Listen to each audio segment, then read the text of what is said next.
প্রায় ১৩৬ বছর আগের কথা। ক্রিকেটের নন্দনকানন ইডেন গার্ডেন্সের বয়স তখন মেরে কেটে ২০ বছর। ইংরেজদের সঙ্গে ক্রিকেট খেলায় বল হাতে ভেলকি দেখিয়েছিলেন এক বিস্ময় তরুণ, আর এক দশক বাদে তিনিই হয়ে উঠবেন বেদান্ত দর্শনের শ্রেষ্ঠ শিক্ষক। অনেকেই জানেন, সেই ১৭৯২ সালেই ক্যালকাটা ক্রিকেট ক্লাব স্থাপন করেছিল ব্রিটিশরা। ব্রিটিশ ভূখণ্ডের বাইরে প্রথম ক্রিকেট ক্লাব। শহরের দ্বিতীয় ক্লাবটি গড়ে উঠতে উঠতে সময় লেগেছিল প্রায় ৯০ বছর। ইংরেজদের আমদানি করা খেলায় তাদেরই হারাতে চেয়েছিলেন বিশিষ্ট গণিতজ্ঞ সারদা রঞ্জন রায়।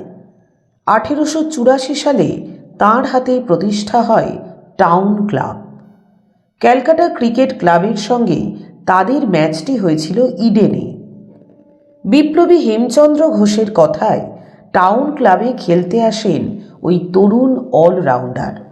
হেমচন্দ্র তাকে বলেছিলেন, আবেগ সরিয়ে বল করায় মন দাও, লাইন লেংথ বজায় রাখলেই সাফল্য আসবে। তাই করেছিলেন নরেন্দ্রনাথ দত্ত। বল হাতে ম্যাচের রং বদলে দেন তিনি। প্রায় ২০ রানে ৭ উইকেট। ইংরেজরা অল আউট হয়ে যায় ওই রানে। এরপর আর খুব বেশি খেলেননি ওই তরুণ। দেশ ও দশের সেবায় নিয়োজিত করেছিলেন নিজেকে। হয়ে ওঠেন মানবতার মূর্ত প্রতীক স্বামী বিবেকানন্দ।